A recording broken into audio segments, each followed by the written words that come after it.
Ako po ay madalas nang nagkokonsulta kay Congressman Erice tungkol sa kanyang mga activities sa House at ganoon din po sa ibang mga miyembro ng minorya kasi sa totoo lang po, ako po ay ah, palaging nag-a-attend ng session at napapansin ko yung ibang mga palaging nag-a-attend din ng session, yung mga miyembro ng minorya katulad nila Congressman Erice, Makabayan Block led by Congressman Tino, Akbayan Block and so on. And in effect, I work with them more frequently than others because nga sila ay palaging uma-attend ng session.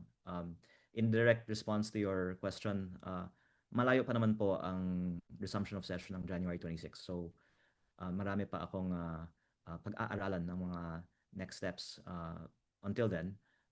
So I would like to reserve until then to finally figure out what to do. But actually, that is one of the things that I discussed with my young colleagues yesterday afternoon as well.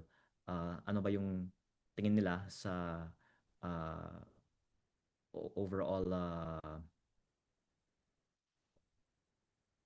conduct ng Kongreso. Kasi syempre, iba-iba naman ang approach namin ni Congressman Barzaga at Congressman San Fernando.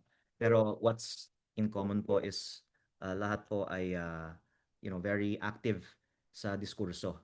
At ang wish ko nga sana ay iba din sa ating mga miyembro ng Kongreso ay maging aktibo sa diskurso.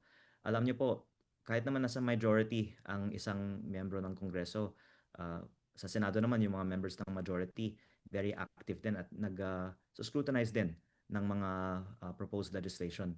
Pero baka kasi not to the fault of anyone, but just because there's so many members of Congress, the individuals feel like their voice will not go far, so they don't exercise it that much.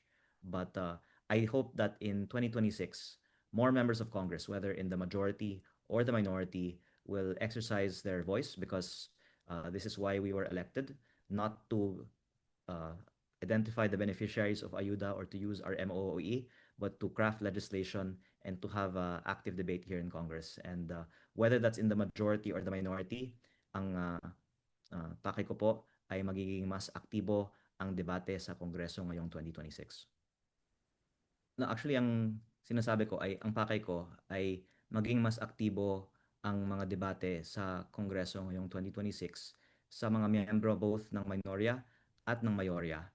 At by the way, yung mga nabanggit nating mga pangalan ay iilan lang sa mga miyembro na nakakausap ko, pati na rin po ang mga members of majority. By the way, there's many members of the majority who I believe do make significant contributions to debate. Like Okay. si Congressman Toby Chanco nung December, I think you all covered also na nag-rise on a point of personal privilege siya to discuss the DPWH budget and then may mga nag-interpolate dun sa kanya. You know, bihira lang may mga ganong klaseng mga debate dito sa House.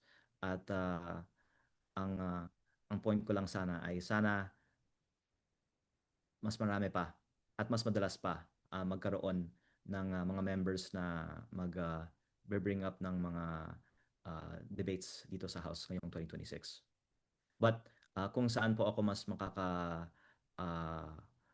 engage sa ganyang debate, doon po ako. And that's not only in the minority or majority. Meron din po kasing independent. Kaya yung payo nga ng iba, kung gusto mong talagang araw-araw makipagdebate dito sa Kongreso, yung pinakamaganda, independent ka. Pero kinokonsulto ko pa po ang mga mas veteranong mga miyembro ng Kongreso tungkol sa mga susunod na mga hakbang. Okay, so off the table yung paglipat, sir. Majority pa rin kayo. Hindi po. Anything is on the table, including not only minority but even independent. Kung saan tayo pinaka makakapag-contribute sa debate ngayong 2026. Pero ang maaari kong sabihin po ay nais natin kasama ng iba pa sa Kongreso na magkaroon ng mas aktibong mga diskurso dito po sa Kamara ngayong 2026. Dahil ang trabaho natin bilang mga mababatas ay hindi naman mag-identify ng mga beneficiaryo ng mga ayuda programs o gumamit ng ating MOE. Ang trabaho po natin ay magkaroon ng mga lively debates na sana magreresulta ng mga mas magandang mga batas.